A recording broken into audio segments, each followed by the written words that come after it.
Our channel TGTV వార్తా కథనాలపై విశ్లేషణ కార్యక్రమం మార్నింగ్ న్యూస్ కు స్వాగతం. నేను మీ జైలి సత్య. ముందుగా రాష్ట్రంలో జరుగుతున్న రాజకీయ పరిణామాలను కనుక పరిశీలించినట్లయితే అనుకున్నట్టే అయింది. ఏదైతే మరి ఇక్కడ రాష్ట్రం దివాలా తీసింది, అప్పుల పాలైంది, క్యాన్సర్ పేషెంట్లా తయారైందని చెప్పి తెలంగాణ పరువు ప్రతిష్టను మరి ఇక్కడ నడి బజారులో అమ్మకానికి పెట్టిన రేవంత్ రెడ్డి మన పరువును గంగపాలు చేసిండు. మరోవైపు ఇప్పుడు అప్పులు ఉట్టలేని మరి దుస్థితికి తీసుకొని వచ్చిండు. ఇలా అమెరికా లాంటి అగ్రరాజ్యమే మరి ఇక్కడ లక్షల కోట్ల రూపాయల అప్పు చేసి ఇలా అగ్రస్థానాన కొనసాగుతూ ఉన్నది. అలాంటిది రాష్ట్ర ప్రయోజనాల కోసం, రాష్ట్రంలో ఇన్ఫ్రాస్ట్రక్చర్ డెవలప్మెంట్ చేయడం కోసం మరి ఇక్కడ తీసుకున్న అప్పులను వాటికి మరి ఇక్కడ అప్పులను సరి చేసుకుంటూ మళ్ళా మరింత ముందుకు సాగాల్సి ఉండగా మరి ఇక్కడ రేవంత్ రెడ్డి పరిపాలన చేతగాక అసమర్థ పాలనతోటి ఈరోజు తన పాలన వైఫల్యంతో మరి మొదటి నుండి కూడా బీఆర్ఎస్ పార్టీని నేను మరి దాన్ని పల్చన చేస్తున్నా అనే ఉద్దేశంతో బీఆర్ఎస్ మీద బట్టగాల్చి మరి బీఆర్ఎస్ ను బదనాం చేసే కార్యక్రమంలో భాగంగా ఈరోజు రాష్ట్రాన్ని నిట్ట నిలువునా కూడా మరి ఇక్కడ పూర్తిగా అప్పుల్లో ముంచిండు. ఈరోజు అప్పులు పుట్టలేని పరిస్థితికి వచ్చింది. మరి ఇక్కడ ఏదైతే ఉద్యోగులు ఉన్నారో మరి రిటైర్మెంట్ ఉద్యోగులకు బెనిఫిట్స్ ఇవ్వలేని పరిస్థితి ఉన్నది. ఇప్పటికే 8,000 కోట్ల రూపాయలు చెల్లించాల్సి ఉన్నది. మరి ఇక్కడ 8,000 కోట్ల రూపాయలు ఎక్కడ అప్పు పుడతలేదు, నేను ఏం చేయాలి అని చెప్పి నిన్నటి రోజున ఆయన మాట్లాడడం చూస్తూ ఉంటే మరి ఇక్కడ ఇంత మరి ఇక్కడ బీద అరుపులు అరుస్తున్న రేవంత్ రెడ్డి మరి మొదటి నుండి బీఆర్ఎస్ అదే చెప్పింది. ఇప్పుడు అంబానీ లాంటి, ఆదాని లాంటి వ్యక్తులకు లక్షల కోట్ల సంపద ఉన్నా కూడా అంతకంటే ఎక్కువ అప్పులుంటాయి. మరి ఏదైతే మరి వాళ్ళకు సంబంధించిన ఇన్ఫ్రాస్ట్రక్చర్ కనుక లెక్కేసుకుంటే అప్పులను అదే ఉన్న విధంగా ఆయన సంపదను కనుక లెక్కేస్తే దానికంటే ఎక్కువ ఆస్తులు ఉన్నప్పుడు దాన్ని అప్పు ఉన్నా పర్వాలేదు అనేది ఆర్థిక నిపుణులు చెప్పే మాట. అలాంటిది తెలంగాణ రాష్ట్రం డివైడ్ అయిన రోజున మనకు సరైన విద్యుత్ సౌకర్యం లేదు, సరైన ఇన్ఫ్రాస్ట్రక్చర్ లేదు, సరైన రోడ్లు లేవు, సరైన మరి ఇక్కడ ఏదైతే ప్రాజెక్టులు లేవు. వాటిని అన్నింటినీ కూడా మరి ఇక్కడ ఒక్కొక్కటిగా ఆదాయం ద్వారానే మనం చేసుకుంటూ వెళ్ళాలంటే 20 సంవత్సరాలు దాటినా కూడా మనకు సాగునీరు అందే పరిస్థితి కూడా ఉండని దుస్థితిలో ఉండేది మన తెలంగాణ. ఆ రోజు మరి ఏ విధంగా అయితే వివక్షకు గురైందో తెలంగాణ, ఆ వివక్షకు గురైన తెలంగాణను బంగారు తెలంగాణగా మార్చుకునే ప్రయత్నంలో భాగంగా 7,200 మెగావాట్లున్న విద్యుత్ ఉత్పత్తి వ్యవస్థను 22,000 మెగావాట్లకు తీసుకొచ్చి మరి ఇక్కడ ఏ ప్రాజెక్టు కూడా లేని దాన్ని ఈ రోజు రాష్ట్ర వ్యాప్తంగా అనేక ప్రాజెక్టులు మరి కాళేశ్వరం లాంటి బృహత్తరమైన ప్రాజెక్టు నిర్మించి మిగతా ప్రాజెక్టులకు అనుసంధానం చేసి మరి ఇక్కడ తెలంగాణకు జలకల నింపి ఈ రోజు వ్యవసాయాన్ని పండగలా మార్చి పంజాబ్ లాంటి రాష్ట్రాలకు ధీటుగా మన దగ్గర మరి ధాన్యాన్ని పండించే స్థాయికి కేసీఆర్ తీసుకొస్తే ఈ రోజు 15 నెలల కాలంలోనే మొత్తానికి కుప్పగొల్చి ఈ రోజు ఉద్యోగులకు జీతాలు ఇవ్వలేని పరిస్థితి, అప్పులు తెస్తే తప్ప మరి సంసారం సాగని దుస్థితి తీసుకొచ్చిండు. అయినా కూడా మరి ఆయన కార్యకర్తలకు మాత్రం పప్పు బెల్లాల్లో వంచడానికి 6,000 కోట్లను బడ్జెట్ లో పెడతాడు. కానీ మరి ఇక్కడ చూసుకున్నట్టయితే ఉద్యోగులు ఎవరైతే తమ జీవిత కాలం అంతా కూడా మరి ప్రభుత్వ సర్వీస్ చేసి ప్రజలకు సేవలను అందించి ఏదైతే పదవి విరమణ పొందుతారో వాళ్లకు మరి ఇక్కడ శేష జీవితాన్ని గడపడానికి అందించాల్సిన వాళ్ళ బెనిఫిట్స్ వాళ్ళకి ఇవ్వడానికి ప్రభుత్వం చేతులెత్తేస్తున్న దుస్థితిని మనం ఇక్కడ ప్రధానంగా గమనించవచ్చు. ఒకసారి కనుక చూసుకున్నట్టయితే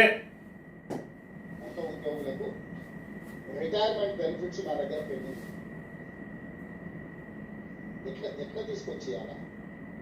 ఏ అప్పు పుడతలేదు మార్కెట్లో, ఎవరు మనల్ని నమ్ముతలేడు, కట్టించలేకపోతున్నాం అని ఇక్కడ చూసుకుంటే ఏ అప్పు పుడతలేదు మనకు మార్కెట్ల 8,000 కోట్ల రూపాయలు ఇవ్వాలి, ఎక్కడి నుంచి తెచ్చియాలి అంటే అన్నాడు. నువ్వు ఎక్కడి నుంచి తెచ్చిస్తావో ఉద్యోగులకేంది, నువ్వు ఇవాళ తెలంగాణ రాష్ట్రాన్ని పరిపాలిస్తా ఉన్నావు. తెలంగాణ రాష్ట్రాన్ని పరిపాలించే నువ్వు మరి ఇక్కడ గతంలో ఏదైతే హామీలు ఇచ్చినావో హామీలు ఇచ్చే ముందు రాష్ట్ర ఆదాయం ఎంత, రాష్ట్రంలో వ్యయం ఎంత, దానికి సంబంధించి మనం ఇచ్చే హామీలను ఏ విధంగా ఉండాలని ఆలోచన లేకుండా పోనీ నువ్వు ఇచ్చిన హామీలను ఏమైనా నిలబెట్టుకున్నావా అంటే అది ఇప్పటి వరకు అతిగతి లేదు. ఏదైతే ఉచిత బస్సును మాత్రమే నువ్వు ఇప్పుడు ఒకటి అమలు చేసి ఈ రోజు తెలంగాణ ప్రజలను ఉద్ధరించినా అని చెప్పుకుంటున్న నువ్వు మరి ఇక్కడ గత ప్రభుత్వం అప్పులన్నీ కడతానా అని చెప్తావు. ఇక్కడ చూసుకున్నట్టయితే 30,000 కోట్లకు మించి కట్టలేదు. ఇప్పటికే 1,58,000 కోట్ల అప్పు తెచ్చినావు. మరి ఇక్కడ ఉద్యోగులకు కనీసం జీతాలు ఇవ్వలేని దుస్థితి, రిటైర్మెంట్ బెనిఫిట్ ఇవ్వలేని దుస్థితిలో మరి ఇక్కడ రాష్ట్ర ఆదాయాన్ని ఏం చేస్తావు, నువ్వు తెచ్చిన అప్పులను ఏం చేస్తావు అనేది ఇలా తెలంగాణలో ప్రశ్నార్థకంగా మారింది. ఇక్కడ రిటైర్మెంట్ బెనిఫిట్స్ ఇవ్వడానికి 8,000 కోట్లు ఇవ్వట, కానీ కాంగ్రెస్ కార్యకర్తలకు ఇవ్వడానికి మాత్రం బడ్జెట్ లో 6,000 కోట్లను ఏ విధంగా కేటాయించిండు, ఎందుకు కేటాయించిండు ఆయన మాటల్లోనే వినండి. మా శాసనసభ్యులు వస్తున్నారు అన్న, మేము ఎమ్మెల్యేలు అయినా కానీ మా ఎంబడి ఉన్న వాళ్ళకి ఏం చేయలేకపోతున్నాం, వాళ్ళకు ఉద్యోగం చేయలేకపోతున్నాం, ఉపాధి కల్పించలేకపోతున్నాం అని అన్ని రాజకీయ పార్టీలకు సంబంధించిన ప్రజాప్రతినిధులు వస్తుంది. అందుకే ఈరోజు 5 లక్షల మంది మన చుట్టూతో ఉండి చదువుకున్న వాళ్ళు ఉండి చైతన్యం ఉండి అర్హత ఉన్న వాళ్లకు 50,000 నుంచి 4 లక్షల వరకు స్వయం ఉపాధి పథకం కింద నిధులు మంజూరు చేయించడానికి అర్హత కలిగిన వాళ్ళకి మంజూరు చేయించడానికి ఈరోజు 6,000 కోట్ల రూపాయలు మీ చేతుల్లో రాబోయే 2 నెలల్లో పెడుతున్నాము. జూన్ 2 నాడు 5 లక్షల మంది లబ్ధిదారులను మనం ప్రకటించబోతున్నాము. ప్రతి నియోజకవర్గానికి 4 నుంచి 5,000 మంది మన ఎంబడి ఉండే అర్హత కలిగిన కార్యకర్తలు కానీ లేకపోతే గ్రామాలలో ఉండే నిరుద్యోగ యువకులు ఎంతమంది ఉంటారు? మన ఎంబడి ఉండే కార్యకర్తలు కానీ లేదంటే నిరుద్యోగులు కానీ ఎంతమంది ఉంటారు? ఇలా ఎమ్మెల్యేలు వచ్చిందట, ఎమ్మెల్యేలు వచ్చి అన్న మేము మా ఎంబడి ఉన్న కార్యకర్తలకు మేము ఏం చేయలేకపోతా ఉన్నాం, మరి ఇక్కడ వాళ్ళకు ఏదన్నా చేయాలి అని అంటే 6,000 కోట్ల రూపాయలు ఇలా బడ్జెట్ లో పెట్టిందట. ఉద్యోగులు తమ జీవిత కాలం అంతా కూడా సర్వీస్ అందించి దిగిపోయిన తర్వాత రిటైర్మెంట్ బెనిఫిట్స్ కోసం ఎదురు చూస్తూ ఉంటే 8,000 కోట్లు నేను ఎక్కడికి పోయి తేవాలంటాడు. కార్యకర్తలకు పప్పు బెల్లంలో పంచిపెట్టడానికి మాత్రం 6,000 కోట్లు మరి ఎక్కడి నుంచి వచ్చినాయి? ఇది ఎవడబ్బా సొమ్ము అనేది ఒకసారి తెలంగాణ ప్రజానీకం ఆలోచించుకోవాలి. అస్తవ్యస్త నిర్ణయాలతోటి ఈ రోజు మరి హైడ్రా తోటి ఇక్కడ రియల్ ఎస్టేట్ ను పడేసి ఇవాళ గోదావరిని ఎండబెట్టి కాళేశ్వరం కూలిందని చెప్పి కుట్రలు అన్ని ఈ రోజు రైతాంగాన్ని ఆగం చేసి రుణమాఫీ చేస్తా అని చెప్పి ఈ రోజు రుణమాఫీ కాక అప్పుల భారం మోయలేక ఆత్మహత్యలు చేసుకుంటా ఉన్నారు. ఆటో డ్రైవర్లకు ఉచిత బస్సు పేరుతోటి మరి ఆటో డ్రైవర్ల కడుపు కొట్టి వాళ్ళకి ఇస్తా అన్న పైసలు ఏదైతే సంవత్సరానికి 12,000 రూపాయలు ఆ కంటి తుడుపు చర్య అది కూడా బడ్జెట్ లో రూపాయి కేటాయించకుండా ఈ రోజు మన ఉద్యోగాలు 2 లక్షలు ఇస్తానన్న నిరుద్యోగులకు ఇచ్చిందా అంటే అతి గతి లేదు. లాస్ట్ కత్త నిన్న రోజున ఏం చెప్తాడు, ఈ నోటిఫికేషన్లు అన్ని మేము ఇయ్యలేదు, మరి ఇక్కడ వాళ్ళు కూడా ఇచ్చిండ్రు, మరి ఇక్కడ ఇప్పటి నుంచి మేము ఇంకా ఇచ్చుకుంటా పోతామని చెప్పి నీతి సూక్తులు వలుకుతా ఉన్నాడు. ఈ రకంగా పూర్తిగా అబద్ధాల పునాదుల మీద అసత్యాల మీద ఆరోపణల మీద ప్రభుత్వాన్ని 15 ఏళ్ళు నెట్టుకొచ్చింది కానీ ఇక నెట్టుక రాలేకపోతా ఉన్నాడు. కాబట్టి చేతులు ఎత్తేసిన దుస్థితిని మనం ఇక్కడ గమనించాలి. అయినప్పటికీ కూడా కాంగ్రెస్ కార్యకర్తల జేబులు నింపడానికి మాత్రం ఇక్కడ ప్రజల పన్నులతోటి మరి జమైన డబ్బును మొత్తాన్ని 6,000 కోట్లను పప్పు బెల్లంలో వంచడానికి ఏ విధంగా ప్రయత్నం చేస్తా ఉన్నాడో. ఉద్యోగులు అడిగితే మీరు ఉద్యోగం అడగద్దు, ఉద్యోగులు డిఎల్ అడగద్దు, మరి ఇక్కడ మేము జీతం ఇవ్వడానికి అప్పులు తెస్తాను అంటాడు.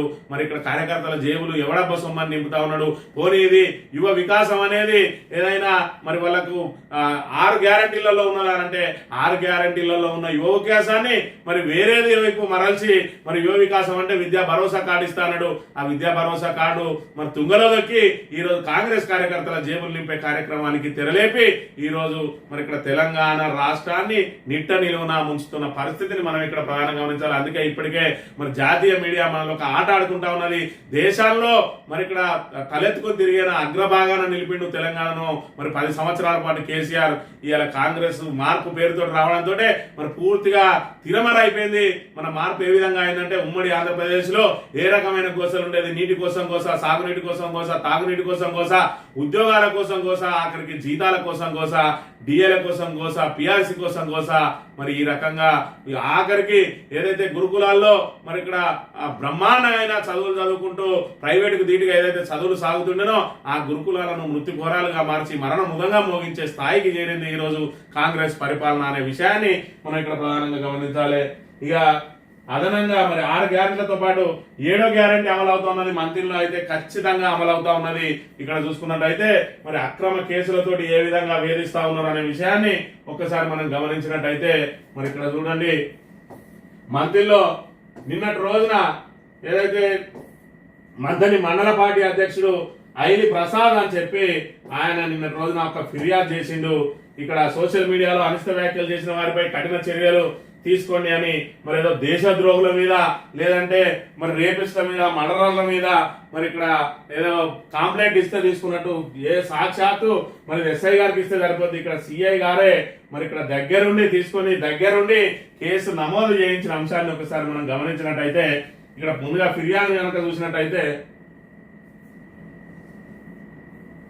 క్రైమ్ నెంబర్ 62/2025 19th రోజు చేసిండు. మరి యాక్ట్ ఏంటంటే 353/2 అట బిఎన్ఎస్ ప్రకారం ఏమిచ్చింది కంప్లైంట్ అని అంటే ఐల్ ప్రసాద్ అనబడు నేను ఆక్యుపేషన్ వ్యవసాయం అట. ఇక్కడ మండల పార్టీ కాంగ్రెస్ అధ్యక్షుడు అని పెట్టలేదు, మంత్రి గ్రామ నివాసుడట. తేదీ 19/3/2020 రోజున ఉదయం సమయంలో నేను రోజువారీగా సోషల్ మీడియా చూస్తుండగా మా అభిమాన ముఖ్యమంత్రి వర్యులు అనుమల రేవంత్ రెడ్డి గారిపై ఉద్దేశపూర్వకంగా అనిష్ట వ్యాఖ్యలు మరియు తప్పుడు ఆరోపణలు అసభ్యకరమైన పదజాలం వాడుతూ గుర్తు తెలియని వ్యక్తి అట. గుర్తు తెలియని వ్యక్తి అని చెప్పింది. ఇక్కడ ప్రజలారా గమనించండి, గుర్తు తెలియని వ్యక్తి అని చెప్పి మరి ఇక్కడ మాట్లాడిన మాటను ఇక్కడ చూసినట్టయితే గుర్తు తెలియని వ్యక్తి అని చెప్పి ఏదైతే పెట్టిండ్రో మరి ఇక్కడ వాట్సాప్ గ్రూప్ లో ఏది పుట్టా ముఖేష్ అన్న WhatsApp group BRS party social media incharge అయిన బండారు శ్రీకాంత్ అన్నతను పెట్టినాడు.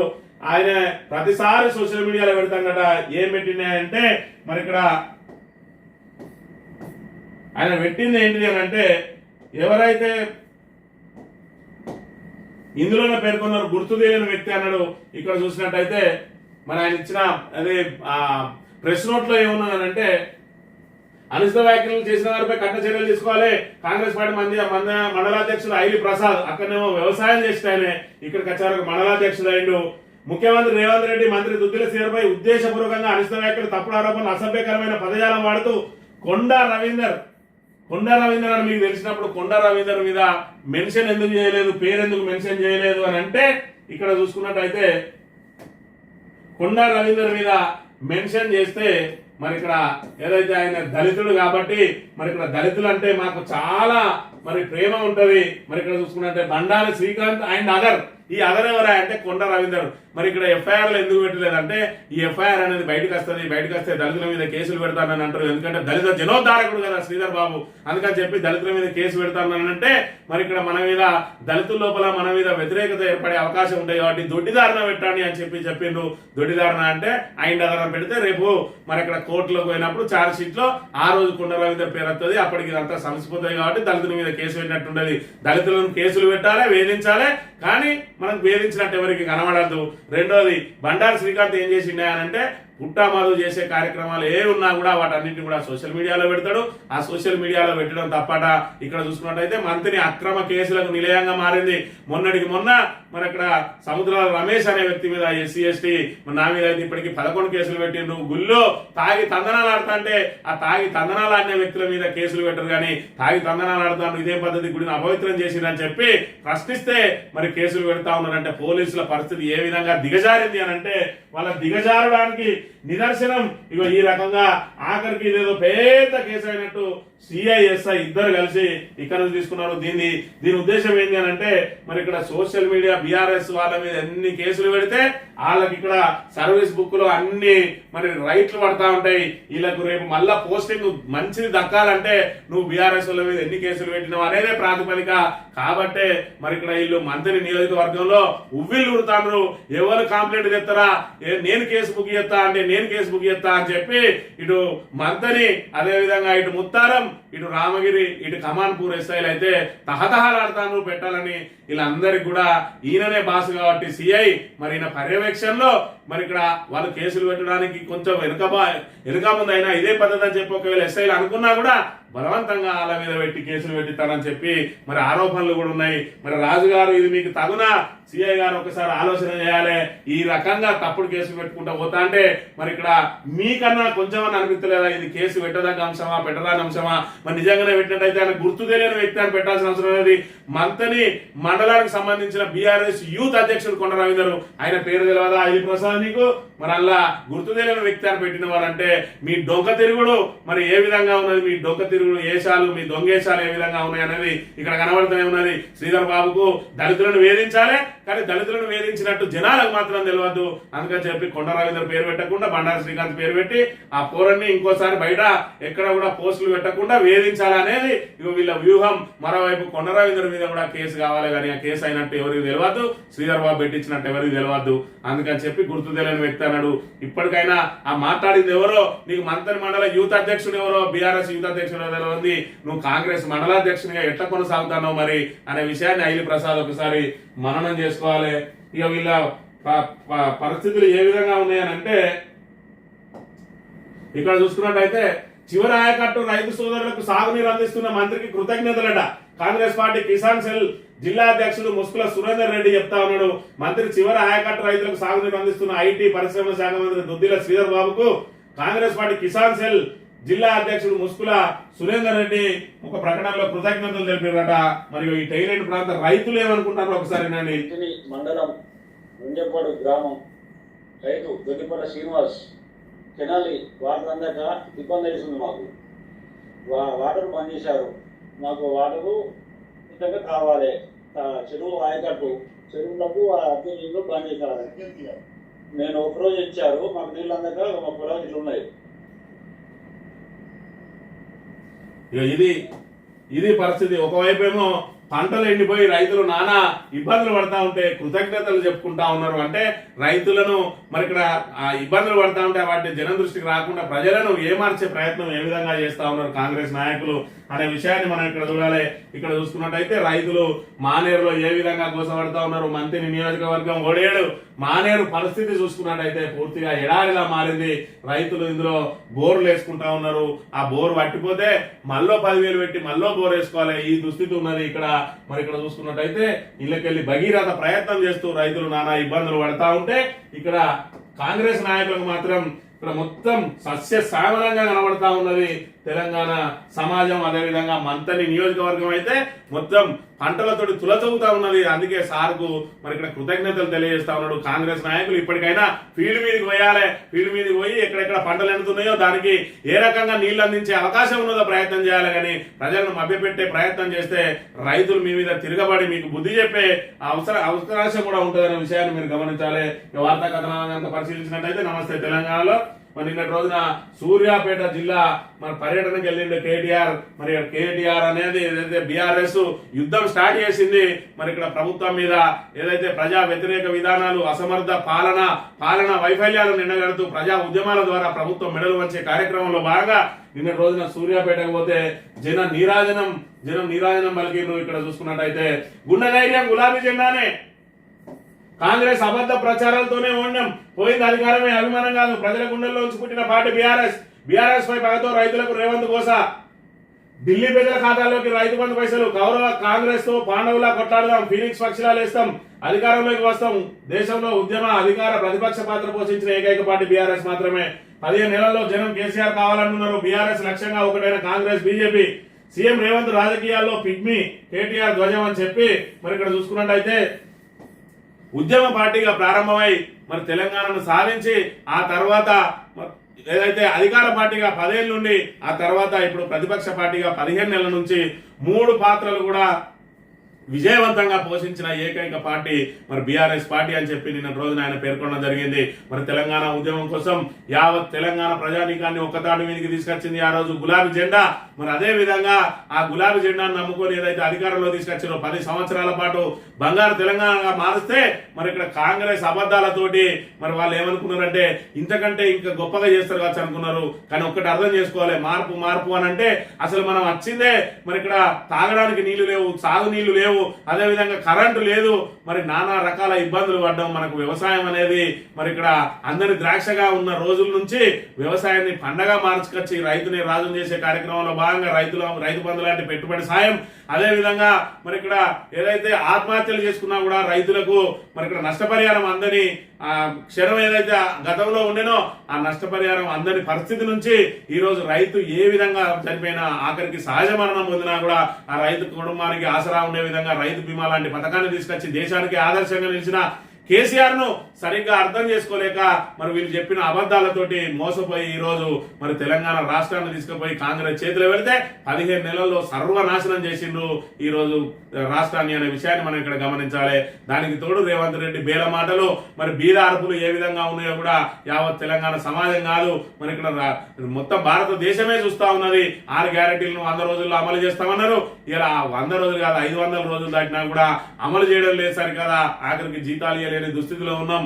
మమ్మల్ని మరి క్షమించండి మహాప్రభు అని వేడుకుంటున్న పరిస్థితులను కూడా మనం ఇక్కడ చూస్తున్నాం. ఈ తరుణంలో ఖచ్చితంగా ప్రజలందరినీ కూడా ఏకతాటి మీద తీసుకొచ్చి ప్రజా ఉద్యమాల ద్వారా మరి ఇక్కడ వాళ్ళ మెడలు వంచి అసలు ప్రాధాన్యత అంశాలేంటి, ప్రభుత్వాన్ని ఏ విధంగా నడపాలి, మరి ఇక్కడ ప్రభుత్వ అస్తవ్యస్త నిర్ణయాలకు చెక్ పెట్టే కార్యక్రమానికి తెరలేపింది. మరి ఇక్కడ బీఆర్ఎస్ ఏదైతే ఏప్రిల్ 27వ తేదీ నుంచి మరి ఇక్కడ రజతోత్సవ కార్యక్రమాలు ప్రారంభం కాబోతా ఉన్నాయో ఈ ఏడాదంతా కూడా ప్రజా ఉద్యమాల ద్వారా ప్రభుత్వ నిర్ణయాలను, ప్రభుత్వ ప్రజా వ్యతిరేక విధానాలను ప్రభుత్వం మెడలు వంచి మరి ఇక్కడ ప్రజలకు హక్కులు సాధించడానికి ప్రణాళికలు రూపొందించింది బీఆర్ఎస్ పార్టీ అనే విషయాన్ని మనం ఇక్కడ ప్రధానంగా గమనించాలి. బీఆర్ఎస్ నేతలపై స్థానిక నాయకత్వంపై అసూయ పెరిగేలా చేసిండ్రు. కుటుంబ పాలన, అహంకారం, దొరల పాలన అని ప్రజల్లో విద్వేషం నింపిండ్రు. కేసీఆర్ 10,000 ఇస్తుండు, మేము 15,000 ఇస్తాం. ఆడబిడ్డ పెళ్లికి కేసీఆర్ 1,00,000 ఇస్తాడు, మేము తులం బంగారం ఇస్తాం. కేసీఆర్ 2,000 పింఛన్ ఇస్తాడు, మేము 4,000 పింఛన్ ఇస్తాం. రేవంత్ రెడ్డి, వెంకటరెడ్డి, ఉత్తమ్ కుమార్ రెడ్డి లాంటి వాళ్ళంతా కలిసి ప్రజలకు ఆశ పెట్టిండ్రు. అసూయ, ద్వేషం, ఆశతో కూడిన అబద్ధాలతో తెలంగాణను ఆగం చేసిండ్రు అని చెప్పి మరి ఇలా ప్రతి ఒక్కరు కూడా అదే చెప్తా ఉన్నారు. ఆఖరికి ఒక ఆడబిడ్డ ఏం చెప్తా ఉన్నదో మనం ఒకసారి గమనించినట్టయితే,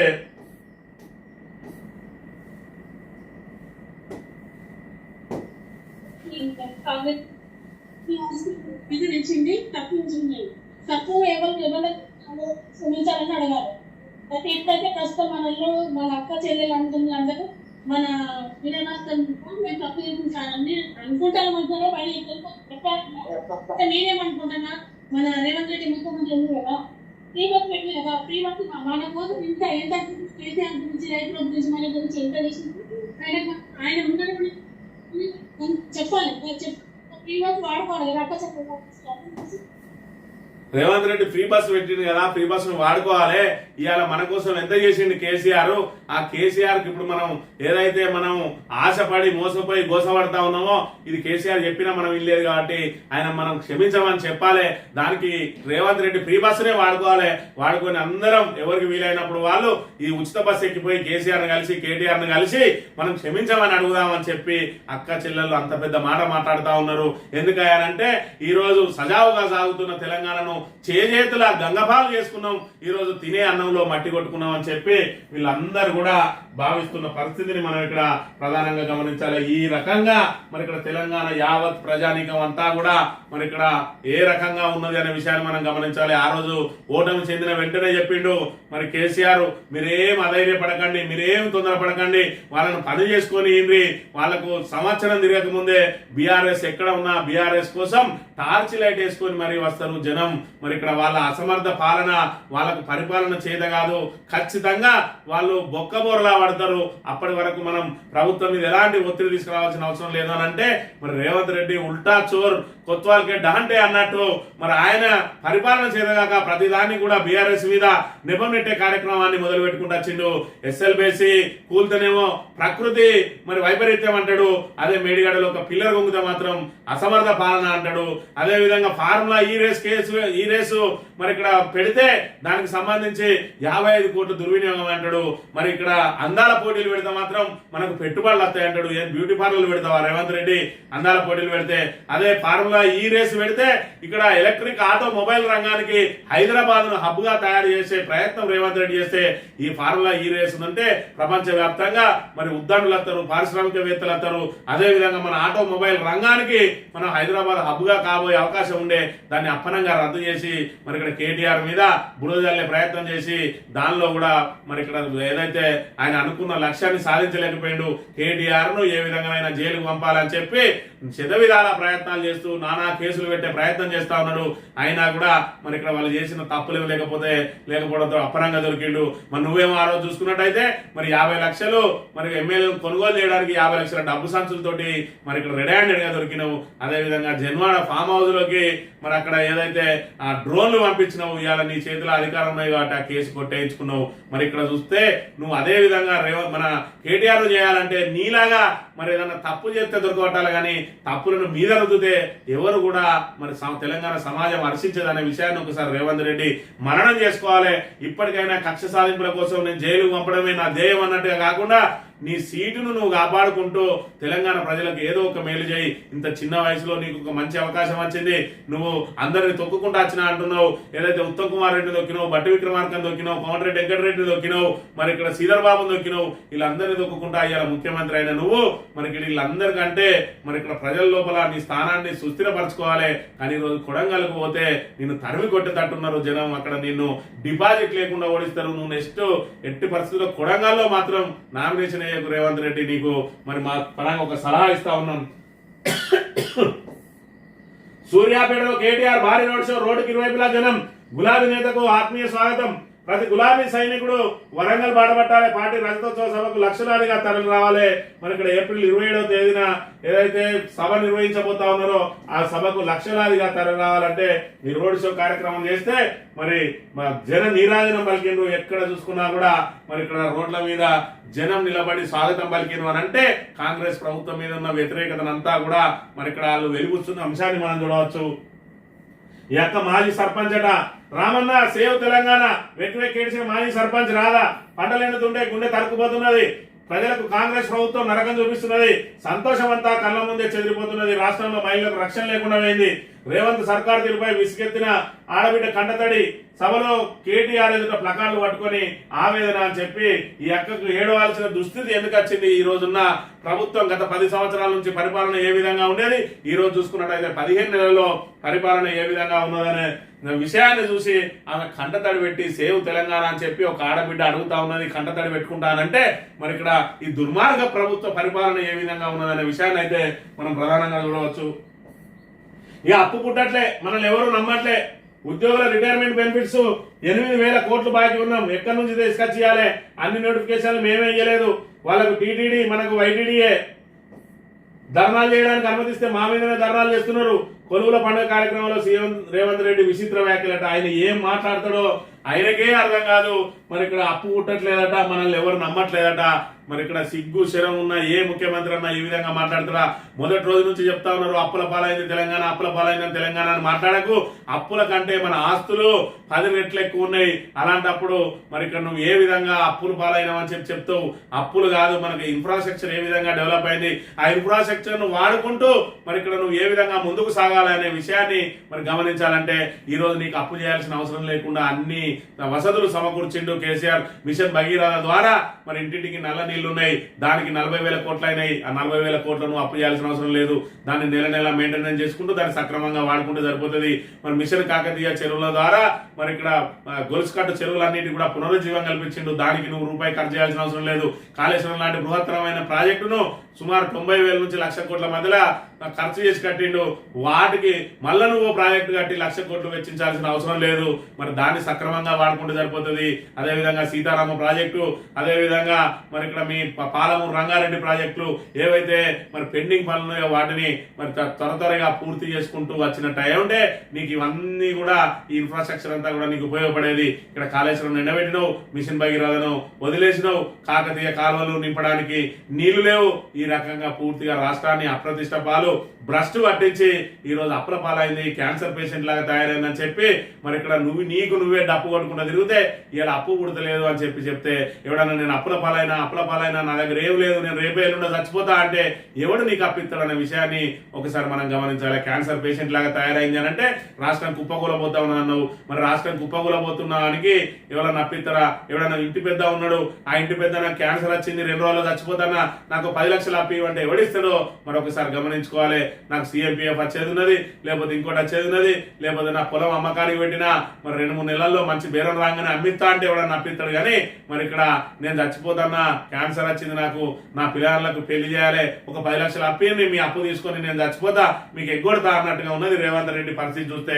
ప్రభుత్వం అప్పుల పాలైంది, దిగజారింది అంటాడు, మళ్ళా అప్పు పుడతలేదు అంటాడు. ఏ విధంగా అప్పు పుడుతుంది అనే విషయాన్ని మరి ఇక్కడ గమనించాలి. ఇక వైటీ ఏదైతే మరి ఇక్కడ ఆంధ్రోలకు టీటీడీ ఉన్నది, ఏదైతే తిరుమల తిరుపతి దేవస్థానం, మనకు వైటీడీ ఉన్నది, ఏదైతే యాదగిరి గుట్ట దేవస్థానం ఉన్నది. మనం అందరం పోయి ఆంధ్రులను ఏదైతే దర్శనాల కోసం మనం అడుక్కునేది మనకు లేదా అంటాడు. అది ఎవరు కట్టిండు? రేవంత్ రెడ్డి. కేసీఆర్ ఆనవాళ్ళని చెరిపేస్తా అన్నావు, నువ్వు కూర్చున్న సచివాలయం ఎవరు కట్టిండు? ఇలా గొప్పగా చెప్పుకుంటున్నావు టీటీడీకి ధీటుగా మాది వైటీడీ ఉన్నదని. ఆ గొప్పతనం ఎక్కడి నుంచి వచ్చింది? దానికి కట్టింది ఎవరు? దానికి రూపకల్పన ఎవరు? మరి ఇక్కడ అది కేసీఆర్ ఆనవాళ్ళు కాదా? మరి ఏ విధంగా చెరిపేస్తావు? ఇవాళ కేసీఆర్ ఆనవాళ్ళనే మరి గొప్పలు చెప్పుకోవడానికి వాడుకుంటా ఉన్నావు అని అంటే మరి నీ అహంకారాన్ని నీతోటే ఇరిచేసుకున్నావు అనే విషయాన్ని ఇప్పటికైనా గ్రహించి ఇకనైనా బీఆర్ఎస్ మీద కక్ష కట్టే కార్యక్రమాలను బంద్ చేసి బీఆర్ఎస్ మీద కక్ష కడుతున్నా అనే నెపంతో రైతుల మీద కక్ష కడతా ఉన్నావు. ఇవాళ నువ్వు ఏదైతే కాళేశ్వరాన్ని ఎండబెట్టినో ఈ రోజు రైతులందరూ కూడా మరి ఇక్కడ పంటలు ఎండిపోయే దుస్థితి వచ్చి ఇవాళ అందరూ రోడ్డున పడే పరిస్థితి వచ్చింది అని అంటే దానికి నీ అస్తవ్యస్త నిర్ణయాలే కారణం. దాంతో ఇంకా తెలంగాణను పూర్తిగా అధోగతి పాలు చేయకుండా మరి ఇక్కడ ఇప్పటికైనా నువ్వు కొంత మరి ఇక్కడ ముందుకు వచ్చి మరి ఏదైతే ప్రజా వ్యతిరేక విధానాలకు ఫుల్ స్టాప్ పెట్టాల్సిన అవసరం ఉన్నది. ఇక future city road tender break అట. స్టే ఇచ్చిన హైకోర్టు భూసేకరణ పూర్తి కాకుండా రోడ్డు టెండర్లపై అభ్యంతరం అని చెప్పి ఫ్యూచర్ సిటీ అని చెప్పి ఇప్పటి వరకు ఇంకా భూసేకరణ చేయలేదు. ఆ భూసేకరణ చేయలేదు కానీ దానిలో రోడ్డుకు మాత్రం టెండర్ పిలిచిండు. అసలు భూసేకరణ చేయకుండా రోడ్ ఎట్లయితావు అని చెప్పి హైకోర్టు మరి ఇక్కడ షాక్ ఇచ్చింది రేవంత్ రెడ్డి ప్రభుత్వానికి అనే విషయాన్ని కూడా మనం గమనించాలి. ఈ హరీష్ రావు మీద ఫోన్ ట్యాపింగ్ కేసు పెట్టి వేధిస్తామని ఏదైతే ప్రయత్నం చేసిందో రేవంత్ రెడ్డి, నిన్నటి రోజున హైకోర్టు ఆ ఫోన్ ట్యాపింగ్ అంతా ట్రాష్ అని చెప్పి కొట్టేసింది. దానిలో మరి ఆ రాధాకిషన్ రావు ఎవరైతే ఉన్నారో ఆయనను కూడా మరి ఊరట లభించింది. ఆయన కూడా ఈ కేసు తోటి సంబంధం లేదు, ఇదంతా ఫాల్స్ కేసు అని చెప్పి కొట్టేసింది. మరి ఒకటే రోజు హైకోర్టులో 2 ముట్టికాయలు పడ్డాయి రేవంత్ రెడ్డి ప్రభుత్వానికి. ఇక్కడ మనం గమనించాలి.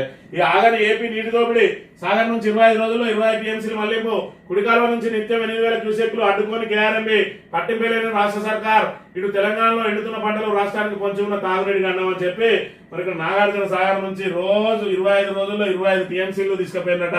అయినా కూడా మన ప్రభుత్వానికి సోయి లేదు. ఏమన్నంటే మరి గత ప్రభుత్వం మీద కేసీఆర్ మీద విమర్శలు చేయడం తప్ప ఆంధ్ర నీటి దోపిడిని అడ్డుకోలేని దుస్థితిలో ఉన్నది ఇవాళ రేవంత్ రెడ్డి ప్రభుత్వం అనే విషయాన్ని మనం గమనించాలి. ఒక దిక్కు ఏపీ అయితే, రెండో దిక్కు కర్ణాటక. మరి ఇక్కడ మనకు ఏదైతే తుంగభద్రకు వచ్చిన నీళ్ళు వచ్చినట్టు దొరుకుతుందట.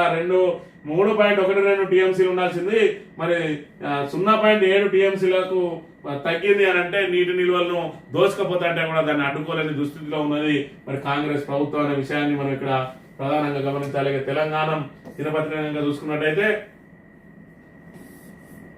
అప్పులకు సంబంధించి ప్రతి పేపర్ కూడా మరి ఆయన ఉటంకిస్తూనే మరి రాసిన అంశాన్ని మనం ఇక్కడ చూడాలి. రైతు బంధు లేదు, రైతు బీమా లేదు, రైతు కళ్ళల్లో నీళ్లు తప్ప ఆనందం లేదు. కాంగ్రెస్ వచ్చింది, కరువు తెచ్చింది, ప్రజాపాలన కాదు దొంగల పాలన. రైతులకు 25,000 నష్టపరిహారం ఇవ్వాలి. బీఆర్ఎస్ నేత మాజీ మంత్రి ఎర్రబెల్లి దయాకర్ రావు అని చెప్పి రైతు బంధు లేదు, రైతు బీమా లేదు. రైతు బీమా అయితే అది 2వ విడత, మరి దానికి ఏదైతే కిస్తీ కట్టలేదట.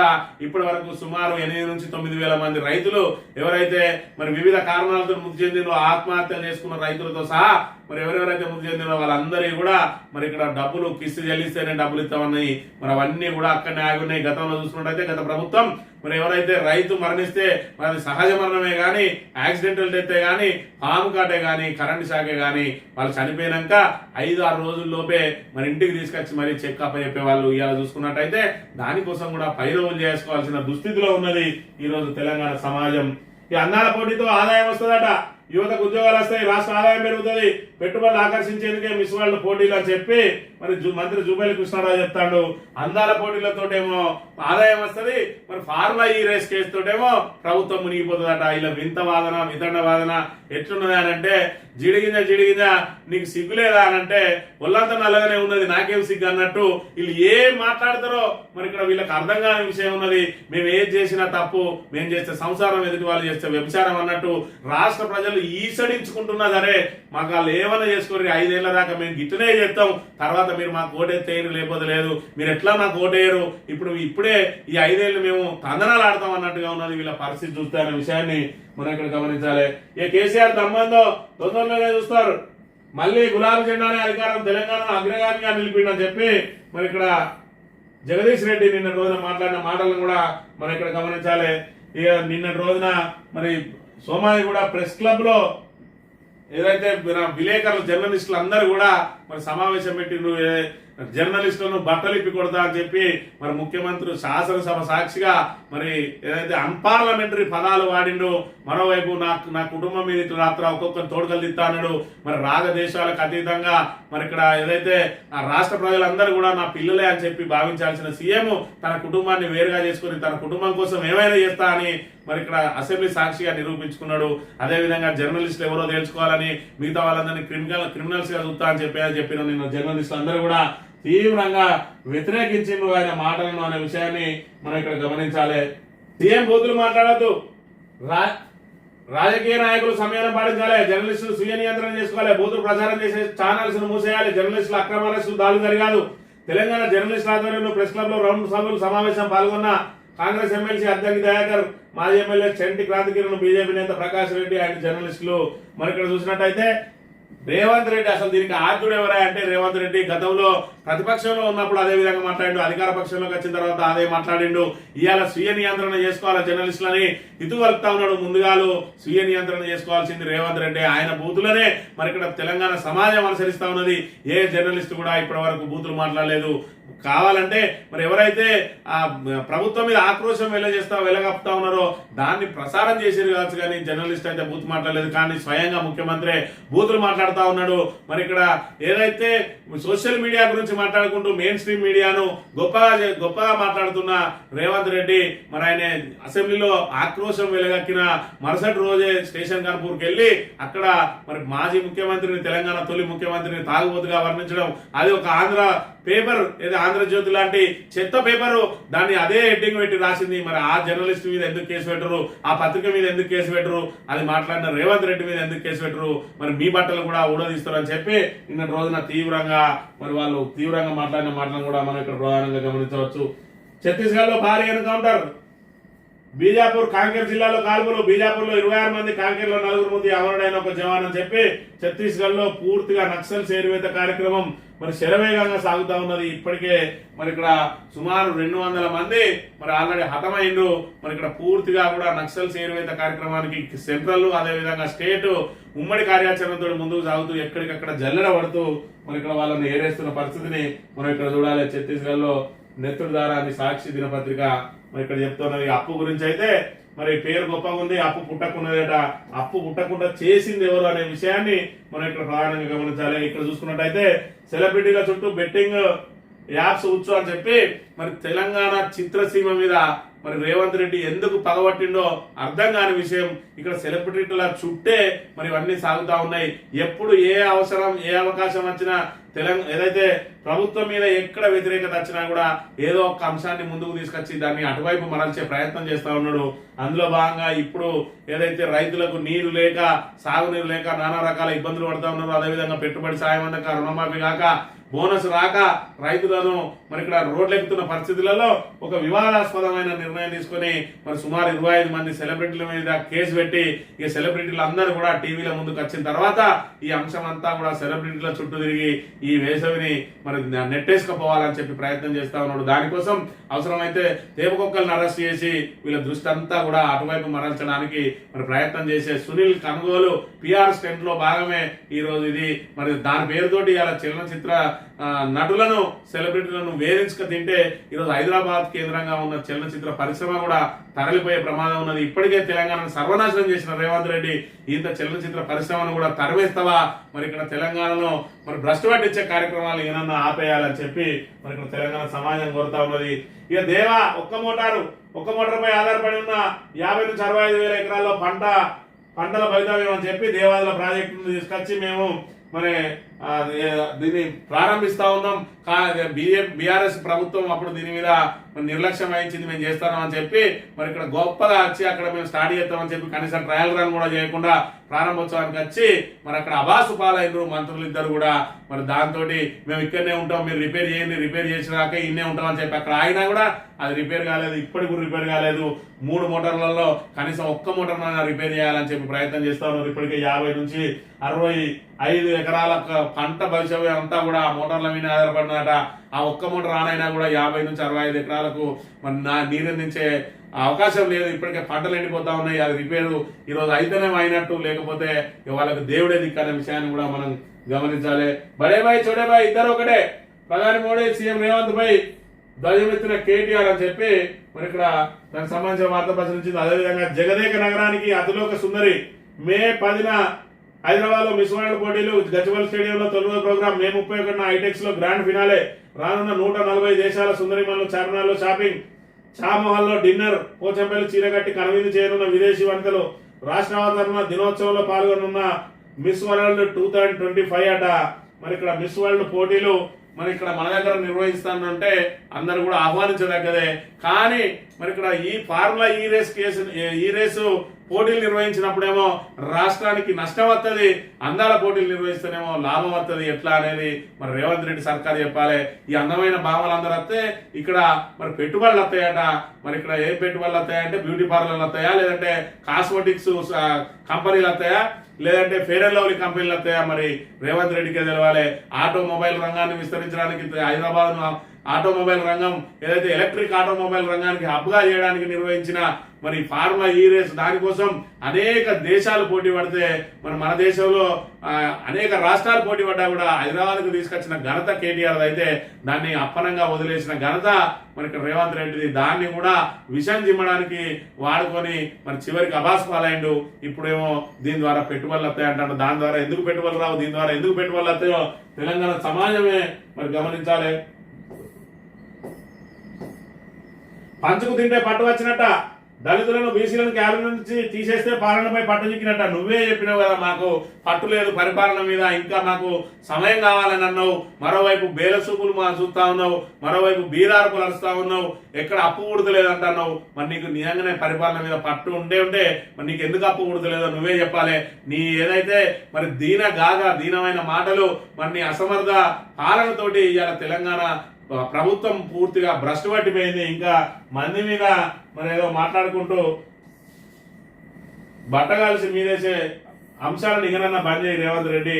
ఇక ముదిరిన బెట్టింగ్ వ్యవహారం, తారలపై కేసులు, దీని వెనుక కూడా మరి ఖచ్చితంగా ఆయన వైఫల్యాలను కప్పిపుచ్చుకోవడానికి ఒక నెల రోజుల పాటు ఈ వేసవి నుంచి మరి ఇక్కడ ఉపశమనం పొందడానికి ఈ వేసవి నుంచి వచ్చే సమస్యల ద్వారా ఏదైతే సాగునీటికి రైతులు ఇబ్బంది పడతారో, తాగునీటికి ప్రజలు ఇబ్బంది పడతారో, ఈ సమస్యలన్నింటినీ కూడా ప్రజల దృష్టికి రాకుండా దీన్ని మరి ఇక్కడ ఏదైతే సెలబ్రిటీలు అంటే అందరూ కూడా ఆసక్తిగా అటువైపు ఎదురు చూస్తారు కాబట్టి అటువైపు మరల్చడానికి ఇది ఒక పిఆర్ స్టంట్ అనే విషయాన్ని మనం గమనించాలి.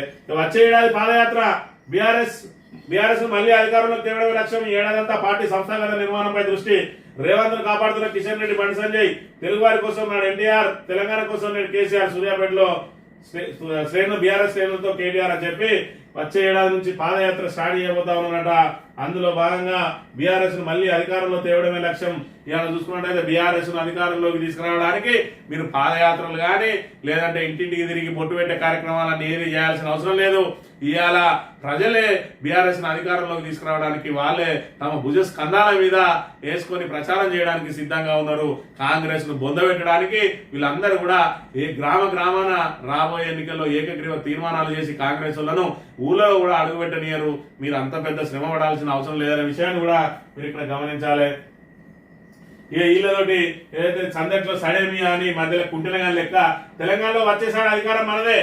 ఎమ్మెల్సీ ఎన్నికల ఫలితాలే ఎందుకు నిదర్శనం అంట. అమిత్ షా తోటి మన నూతనంగా ఏదైతే అయినో ఎమ్మెల్సీలు వాళ్ళు అక్కడ ఢిల్లీలో భేటీ అయినో వాళ్ళతో పాటు ఎంపీలు వాళ్ళని తీసుకుపోయి కల్పించిందట. మరి 2 ఎమ్మెల్సీలు గెలిచినాం మనదే అధికారం అంటాను. ఇది వాపును చూసి బల్బును చూసి మరి ఇక్కడ వాపును చూసి బల్బు అనుకునే కార్యక్రమం ఇది. ఇందులో భాగంగా ఇప్పటి వరకు వీళ్ళకి సరైన 8 మంది ఎంపీలు 8 మంది ఎమ్మెల్యేలు ఉంటే మరి ఇప్పటి వరకు వీళ్ళు ప్రధాన ప్రతిపక్షానికి ధీటుగా మరి వీళ్ళు కూడా ఏదైతే ప్రభుత్వాన్ని విమర్శ చేయడం కానీ ప్రభుత్వం ప్రజా వ్యతిరేక విధానాలను తిప్పికొట్టడంలో విఫలమైండు. వీళ్ళు ప్రతిపక్ష పార్టీగానే విఫలమైంది. వీళ్ళకి అధికారం ఇవ్వడం కాదు, ఆ ఉన్న 8 ఎంపీలు 8 ఎమ్మెల్యేలు కాపాడుకోవడమే గగనమయ్యే పరిస్థితి ఉన్న అంశాన్ని కూడా మనం ఇక్కడ ప్రధానంగా గమనించాలి. బండి సంజయ్ మీద కేసు కొట్టేసిందట. జిహెచ్ఎంసీ ఎన్నికల సందర్భంగా ఆయన కేసును మరి ఆయనకు ఊరట లభించింది అని ఇక్కడ వార్త ప్రచురించింది. మరో 30 రోజుల్లో గ్రూప్స్ నియామకాలు. నిరుద్యోగులను నిర్లక్ష్యం చేయడం వల్లే భారాస ఓటమి. సీఎం రేవంత్ రెడ్డి 922 మంది కారుణ్య ఉద్యోగ నియామకాలు అందజేత బిడనో పోర్టల్ ప్రారంభించిన సీఎం ఒక్క నిరుద్యోగులను నిర్లక్ష్యం చేయడం మూలంగానే మరి ఇక్కడ బారాస ఓటంపాలైతే నువ్వు ఇలా నిరుద్యోగులను నిర్లక్ష్యం చేస్తున్నావు, విద్యార్థులను నిర్లక్ష్యం చేస్తున్నావు, ఆటో డ్రైవర్లను నిర్లక్ష్యం చేస్తున్నావు, గిగ్ వర్కర్లను నిర్లక్ష్యం చేస్తున్నావు, మహిళలను నిర్లక్ష్యం చేస్తున్నావు, వృద్ధులను నిర్లక్ష్యం చేస్తున్నావు. మరి ఇక్కడ ఏదైతే కళ్యాణ లక్ష్యంలో తులం బంగారం ఇస్తా అని చెప్పి మరి ఆడపిల్లల తల్లిదండ్రులను నిర్లక్ష్యం చేస్తా ఉన్నావు. అసలు నువ్వు నిర్లక్ష్యం చేయని ఏదైనా శాఖ ఉన్నదా అంటే ఇప్పటి వరకు ఏది లేదు. అక్కడికి అంగన్వాడీ మరి ఉద్యోగులను, అంగన్వాడీ టీచర్లను, అంగన్వాడీ వర్కర్లను, అదే విధంగా ఆశా వర్కర్లను మరి ఇక్కడ ఆర్వీఎం ఉద్యోగులను ఎవరినైనా నువ్వు నిర్లక్ష్యం వహిస్తున్నావు. ఆఖరికి ఉద్యోగులకు డిఏలు ఇవ్వంటే పెండింగ్లో 5 డిఏలు ఉన్నాయి, ఆ డిఏలు ఇవ్వవు. పోనీ రిటైర్మెంట్ అయిన ఉద్యోగుల బెనిఫిట్స్ అన్న ఆలయాలకు ఇవ్వంటే నేను ఎక్కడి నుంచి తెచ్చేయాలంటావు. మరి ఇక నిన్ను మళ్ళా ఎట్లా ఎన్నిక చేస్తారు అనే విషయాన్ని రేవంత్ రెడ్డి ఇప్పుడు ఒకసారి ఆత్మ పరిశీలన చేసుకోవాలి. ఇన్నిట్లలో విఫలమైన రేవంత్ రెడ్డిని ఇంకా మళ్ళోసారి నేనే సీఎం అంటే మళ్ళోసారి సీఎం అయి వాళ్ళకి మొత్తానికి జీతాలు లేకుండా మీకు గౌరవ వేతనం ఇస్తా పనులు చేయమంటావా? మరి దానికే నిన్ను ముఖ్యమంత్రిని చేయాలనే విషయాన్ని ఆలోచించుకోవాలని కోరుతూ ఇది ఈరోజు మార్నింగ్ న్యూస్. రేపు వెళ్దాం. Thank you very much.